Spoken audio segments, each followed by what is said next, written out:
Hello అండి, hi. ఈరోజు మీకు ఒక వీడియో నేను చూపించాలనుకుంటున్నాను. అంటే అది సేల్ పర్పస్. పడార్పల్లి లొకేషన్లో వాటర్ ట్యాంక్ ఉంది, కానీ మామూలుగా అందరికీ తెలిసే ఉంటుంది. Water tank Padarpalli water tank దగ్గర కొంచెం హైవేకి దగ్గర అనమాట. హైవేకి దగ్గరగా ఒక 2 individual houses, 2 BHK houses, east ఫేసింగ్వి. సో సేల్కి పెట్టాలి. సో మేము కన్స్ట్రక్షన్ చేసిన హౌసెస్ ఏనండి అది. సో నేనే దానికి ఇంజనీర్గా చేస్తున్నాను. సో అది మీకు ఒకసారి వీడియో చూపిస్తాను, ప్లస్ ఫ్లోర్ ప్లాన్ కూడా చూపిస్తాను. మీకు ఒకసారి చూడండి. మీకు స్క్రీన్ మీద కనిపిస్తుంది కదండి ఫ్లోర్ ప్లాను. సో ఇది మొత్తం సైట్ అయితే 34 అంకణం సైటు. సో దీన్ని మేము 2గా స్ప్లిట్ చేసుకున్నాము. 34 అంకణంస్ 2గా స్ప్లిట్ చేసి ఒకటి 16.5 అంకణంస్, ఇంకోటి 17.5 అంకణంస్ ప్లాన్ చేసుకున్నాము. ఇక్కడ మీకు కనిపిస్తున్నట్టు బిల్డింగ్ 1 అండ్ బిల్డింగ్ 2 రెండు ఉన్నాయి కదా. సో దాంట్లో బిల్డింగ్ 1కి వచ్చేసరికి పార్కింగ్ లోపల వస్తుంది, అండ్ బిల్డింగ్ 2కి వచ్చేసరికి పార్కింగ్ పక్కన వస్తుంది. ఎందుకంటే క్రాస్ ఏదైతే ఉందో, ఈశాన్యంకి క్రాస్ ఏదైతే ఉందో, సో మనకి జనరల్గా ఎంత వర్క్ క్రాస్ ఉంది కదా, సో మొత్తం కన్స్ట్రక్షన్ చేసుకోవచ్చు, మొత్తం కార్పెట్ ఏరియా లోపల అంటే హాల్కి అంతా యూటిలైజ్ చేసుకోవచ్చు అనుకుంటారు. అది కరెక్ట్ కాదు. ఎందుకంటే వాస్తు ప్రకారం ఆ క్రాసింగ్ ఎంతవరకు ఉందో అంతవరకు మనం కన్స్ట్రక్షన్ చేయకూడదు.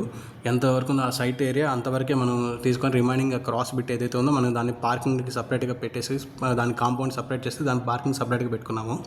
అండ్ 2 ఇండివిజువల్ హౌసెస్ సంబంధించి మళ్ళీ పైన ఒక సింగిల్ బెడ్రూమ్ అయితే ఇవ్వడం జరిగింది రెండింటికి. ఇక్కడ మీకు ఫ్లోర్ ప్లాన్లో లేదు. ఆ సైట్కు మీరు ఒకసారి ఇంట్రెస్ట్ ఉండి సేల్ కొనాలనుకున్న వాళ్ళకైతే మాత్రం మీ సైట్కి వస్తే మీకు అక్కడ కనపడుతుంది. పైన ఒక సింగిల్ బెడ్రూమ్ అయితే ఇవ్వడం జరిగింది.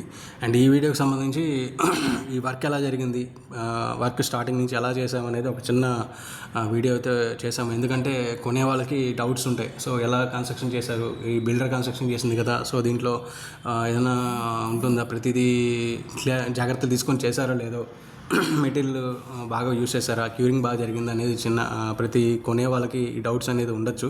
సో దానికోసంగా ఈ వీడియో మేము వర్క్ స్టార్ట్ చేసినప్పటి నుంచి వీడియో అయితే తీసాము. ఒకసారి మీరు చూడొచ్చు. సో మీకు ఇప్పుడు కనిపిస్తుంది కదా, ఇదండి మన సైట్. సో వర్క్ స్టార్ట్ చేసినప్పటి నుంచి ఫొటోస్ అండ్ వీడియోస్కి అయితే గ్యాదర్ చేసుకున్నాము. అండ్ ఇక్కడ చూస్తే మీకు మార్కింగ్ దగ్గర నుంచి అండ్ ఎక్స్కవేషన్స్ ప్రతిదీ మనం వీడియో తీయడం జరిగింది. అండ్ నెక్స్ట్ పూజ సంబంధించి కూడా ఈశాన్యం పక్క పూజ చేయించాము. ఎందుకంటే హౌస్ మనం సేల్ చేసినా లేకపోతే మనం ఉండాలన్నా ఎలాగైనా కానీ పూజ చేసి మనకి చేసినప్పుడు ఏంటంటే సెంటిమెంటల్గా కొంచెం కలిసి వస్తుంది. సో నెక్స్ట్ ఇట్లా బోర్ కూడా తీసాము. బోర్ పాయింట్ కూడా అరౌండ్ 120 ఫీట్కే మనకి వాటర్ పడ్డాయి. సో వాటర్ పరంగా అయితే ఎటువంటి ప్రాబ్లం లేదు. నీట్గా 2 బోర్స్ బాగానే మంచి లెవెల్లోకి వాటర్ వచ్చాయి. అండ్ ఎక్స్కవేషన్ చూసారంటే మీరు 4 ఫీట్ లెవెల్కే మేము తీయడం జరిగింది. ఎందుకంటే ఆల్రెడీ మన సైట్ ఉండేది ఆల్మోస్ట్ పక్కన కాంపౌండ్ వాల్ కన్నా మన సైట్ తక్కువ ఉంది. ఆ కాంపౌండ్ వాల్ కూడా రోడ్ లెవెల్ కన్నా 5 ఫీట్ కిందకు ఉంది. సో ఆల్మోస్ట్ మనం ఇప్పుడు ఏం చేస్తున్నాం అంటే కింద 4 ఫీట్ ప్లస్ పైన కాంపౌండ్ వాల్ ఆ లెవెల్ అంటే ఆల్మోస్ట్ 9 ఫీట్ వరకు మనం కిందకున్నాం. సో ఇక్కడ సైట్ కూడా మేము మానిటర్ చేస్తాం అనమాట, సీసీ కెమెరాతో పెట్టుకొని. సో వర్క్ జరుగుతుందా లేదు ప్రాపర్గానే మానిటరింగ్ చేసుకుంటాము. సో ఇప్పుడు మీరు చూసారంటే ఈ వీడియోలో కాంపౌండ్ వాల్ కిందకి ఒక ప్లింత్ లెవెల్ వేసాం. ఇక్కడ ఆ వీడియోలో కనిపిస్తుంది మీకు కాంపౌండ్ వాల్ లెవెల్కి ఒక ప్లింత్ బీమ్ వేసుకున్నాం, కాంపౌండ్ లెవెల్ కన్నా కింద గ్రౌండ్ లెవెల్కి.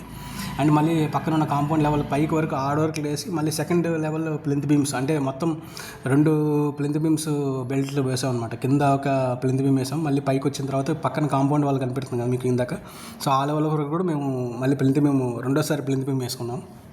సో 2 లెవెల్స్లో ప్లింత్ బీమ్ వేసుకున్నాం. ఎందుకంటే ఆల్మోస్ట్ కింద నుంచి ఒక 10 ఫీట్ రూమ్ హైట్ వరకు గ్యాప్ ఉంది కాబట్టి, సో అందుకనేసి ప్లింత్ బీమ్ వేయడం జరిగింది. సో ఇప్పుడు మీకు వీడియోలో చూస్తే మనం ఎంత హైటు కిందకున్నాం అనేది కనిపిస్తుంది. ఆ లెవెల్కి మేము బేస్మెంట్ ఫిల్ చేసుకోవడానికి జరిగింది. చాలా టైం పట్టింది. బేస్మెంట్ ఫిల్ చేయడానికి చాలా టైం పట్టింది మాకు. చూసారంటే మీకు ఇది సైట్, అది ట్యాంక్ దగ్గర నుంచి లొకేషన్ మీకు అది నేరుగా ఇప్పుడు హైట్ చూస్తున్నారు కదా, రోడ్ లెవెల్ నుంచి పక్కనున్న కాంపౌండ్ వాల్ చాలా అదే కిందకు ఉంది. ఆ లెవెల్ కన్నా మన సైడ్ చాలా కిందకు ఉంది. మీరు ఇందాక చూసిన వీడియోలో కిందకు ఉంది మొత్తం. సో ఆ లెవెల్ నుంచి 2 సార్లు ప్లింత్ లెవెల్స్ వేసుకొని పైకి వచ్చి 2 సార్లు ప్లింత్ వేసాము. ఆ లెవెల్కి వేస్తేనే మనకి పైన నేషనల్ హైవే కనిపిస్తుంది. సో అది చూసుకునేసి నెక్స్ట్ ఇక్కడ హోల్స్ కనిపిస్తున్నాయి కదా. సో ఇదేంటంటే టెర్మినేట్ అనమాట. మనకి ఉన్నాయి కదా, చెదలు పట్టకుండా ముందేగానే ప్రికాషన్స్ తీసుకున్నాము ఆ లెవెల్లో నుంచే. అండ్ చూసి పీసీసీ బెడ్ కూడా వేసేసిన తర్వాత నెక్స్ట్ చూడండి హైట్ కనిపిస్తుంది కదా మీకు. కాంపౌండ్ వాల్ పక్కన ఉన్న కాంపౌండ్ వాల్ కానీ మన బేస్మెంట్ లెవెలే హైట్కి పెట్టుకున్నాం. సో ఎందుకంటే ఫర్దర్గా రేపు వర్షాలు వచ్చినా లేదంటే రోడ్డు వేసుకున్న ఇబ్బంది లేకుండా ఆ లెవెల్కి క్లోజ్ చేసుకున్నాము. అండ్ ఇక్కడ చూస్తే మీకు స్లాబ్ వేసిన స్నాప్స్ కూడా తీసి పెట్టుకున్నాము. సో ఇక్కడ స్లాబ్ వేసేటప్పుడు చూడండి కేసీపీ సిమెంట్ వాడింది, మేము యూస్ చేసింది కేసీపీ సిమెంటు గ్రేడ్ వాడాము, 65 గ్రేడ్.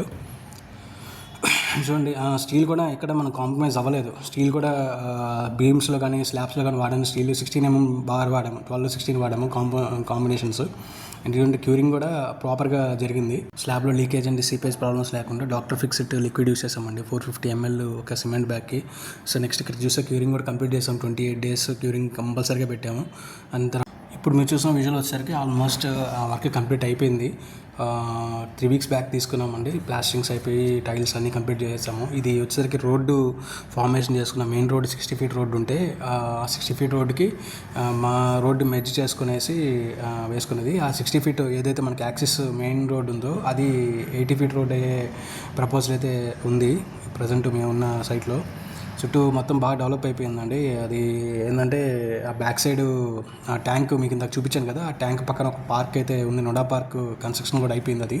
అండ్ ఫ్రంట్ మన హౌస్కి ఆపోజిట్ ఈస్ట్ పక్క కూడా ఇంకొక పార్క్ ఎస్టాబ్లిష్ అవుతుంది. చుట్టూ హౌసెస్ కూడా ఫామ్ అయిపోతాయి. ఇంకో 20 yearsలో వీ కెనాట్ ఎక్స్పెక్ట్ చేయని రేంజ్లో అక్కడ రేట్స్ కూడా పెరిగిపోతాయి. సో ఎవరైతే కొంటారో వాళ్ళ ఇంట్రెస్ట్ ఉంటారో వాళ్ళు నేరుగా సైట్కి వస్తే నేను ఎక్స్ప్లెయిన్ చేస్తాను. అండ్ ఇంకోటి ఏంటంటే మీరు కొన్నందుకు కంపల్సరీగా నెక్స్ట్ ఫ్యూచర్లో దాన్ని రీసేల్ పెట్టుకున్నా ఎలా చేసినా కానీ మంచి రేట్ అయితే ఉంటుంది. అసలు మంచి జాక్పాట్ ఏరియా అండి అది. ఎలివేషన్ వర్క్ కూడా కంప్లీట్ చేసేసామండి. మీకు ఇక్కడ విజువల్లో చూస్తే ఒక పక్క 3D పెట్టున్నాము ఏదైతే మనకి యానిమేట్ చేస్తున్నామో, ఇంకోటి వచ్చేసరికి రియల్ సైట్ కన్స్ట్రక్షన్ రెండు స్ట్రక్చర్స్ పక్కన పెట్టినాం. ఎందుకంటే 3Dలో ఏదైతే స్ట్రక్చర్ అనుకున్నామో యాజ్ ఇట్ ఈస్ అదే స్ట్రక్చర్ తీసుకొచ్చాము. సో అక్కడ చిన్న మార్పులు అయితే జరిగాయి. ఎందుకంటే ఆన్ సైట్ ఒకసారి అంటే సన్లైట్ తగ్గట్టుగా కొన్ని కలర్ కాంబినేషన్స్ మార్చుకోవాల్సి వస్తుంది. కాబట్టి ఆ కలర్ కాంబినేషన్స్లో చిన్న వుడ్ టెక్స్చర్ ఒకటి పెట్టాల్సి వచ్చింది. అండ్ ఇక్కడికి వచ్చేసరికి గ్రే టెక్స్చర్ ఉంది 3Dలో, అదొకటి 1-2 మార్పులు తప్ప మిగతా అంతా వర్క్ అంతా యాజ్ ఇట్ ఈస్ తీసుకొచ్చాము. ఇది ఈజ్ ద ఫైనల్ విజువల్ అండి. 2 days బ్యాక్ తీసుకున్నది. వర్క్స్ అన్ని కంప్లీట్ అయిపోయినాయి. ఇది మెయిన్ గేట్ స్లైడింగ్ అనుకుంటున్నాము, మేము స్లైడింగ్ పెట్టాము. యాక్చువల్గా 3Dలో అయితే ఓపెన్ పెట్టున్నాం, ఇక్కడ స్లైడింగ్ పెట్టాము మోడర్న్గా బాగుంటుందని. ఆ వర్క్స్ అన్ని కంప్లీట్ అయిపోయినాయి. ఇంకా మిగిలిన వర్క్స్ ఏంటంటే ఓన్లీ ఎస్ఎస్ రైలింగ్ స్టెప్స్కి పెట్టుకోవాలి, విండోస్కి యూపీవీసీ అండ్ గ్రిల్స్ ప్లేస్ చేసుకోవాలి, మెయిన్ డోర్స్, మిగతా బాత్రూమ్ అండ్ బెడ్రూమ్ డోర్స్ మాత్రం అవి మిగిలినాయి. ఇంటీరియర్ ఏంటంటే ఇవన్నీ కంప్లీట్ అయిన తర్వాత ఇంటీరియర్ చేయాలనుకుంటున్నాం. ఈ లోపల ఎవరైనా కస్టమర్ కానీ ఇంట్రెస్ట్ ఉండి సేల్ పర్పస్ కానీ వస్తే కన్సల్ట్ అయితే కంపల్సరీగా వాళ్ళ టేస్ట్ తగ్గట్టుగా ఈ లోపల మనం సేల్ చేసిన తర్వాత వాళ్ళ తగ్గట్టుగా ఇంటీరియర్ చేసి ఇస్తే బాగుంటుందనే ఉద్దేశంతో కొంచెం స్లో చేసాము. సో కబోర్డ్స్ కూడా సేమ్ యాజ్ ఇట్ ఈస్ మేము 3Dలో ఎలా అయితే కనపడుతుందో ఆ కబోర్డ్ పొజిషన్స్లోనే మేము పెట్టున్నాము. సో అల్మార్ వర్క్ కానీ ఎవ్రీథింగ్ చూసారంటే మేము డ్రాప్ లైట్కి ప్రొవిజన్స్ కూడా ఇచ్చున్నాము. ఆ డ్రాప్ లైట్ ఏదైతే ఉందో హ్యాంగింగ్ లైట్స్ ఉన్నాయి కదా, సో ఆ హ్యాంగింగ్ లైట్స్కి తగ్గట్టుగా ప్రొవిజన్స్ ఇచ్చేసుకున్నాము. And this the hall. So hall as it is windows positions కానీ అండ్ డిజైన్ కోసం పెట్టుకున్నాము. అండ్ ఇక్కడ వచ్చేసరికి చిల్డ్రన్స్ బెడ్రూమ్ ఇది. సో చిల్డ్రన్స్ బెడ్రూమ్ కూడా మీకు చూస్తే యాజ్ ఇట్ ఈస్ 3Dలో ఎలా ఉందో అదే పొజిషన్స్లో అల్మార్ ప్లేస్ చేసుకున్నాం. అండ్ విండో పొజిషన్ కూడా అదే ఉంది. ఏం లేదండి, కస్టమర్ కోసం వెయిటింగ్. సో కస్టమర్ ఎవరైనా వచ్చి చెప్తే వాళ్ళ దగ్గర ప్లేస్ చేసుకోవాలని. అండ్ ఇంకొకటి ఏంటంటే ఈ వీడియో కానీ మీకు నచ్చితే లైక్ చేయండి, సబ్స్క్రైబ్ చేసుకోండి. ఫర్దర్గా ఇలాంటి 3Dలో ఉన్న వీడియోస్ 3D వీడియోస్ కానీ 3D డిజైన్స్ కానీ కావాలనుకుంటే నన్ను కన్సల్ట్ అవ్వచ్చు. మీకు స్క్రీన్ మీద కనిపిస్తున్న నెంబర్కి నాకు కాల్ చేస్తే దాని దగ్గర మీకు 3D డిజైన్స్ కానీ లేదంటే ప్లాన్స్ కానీ నేను చేసిస్తాను. అండ్ ఫైనల్గా ఇది 85 lakhsకి అయితే సేల్కి అనుకుంటున్నాము. అండ్ ఎవ్రీథింగ్ ఇది దగ్గర అనమాట, అండ్ లొకేషన్స్ మెయిన్ హైవేకి పక్కన ఇది. సో 85 lakhs నెగోషియబుల్, తగ్గిస్తారు. ఏదైనా డీటెయిల్స్ కావాలంటే నాకు కాల్ చేయండి. Thank you.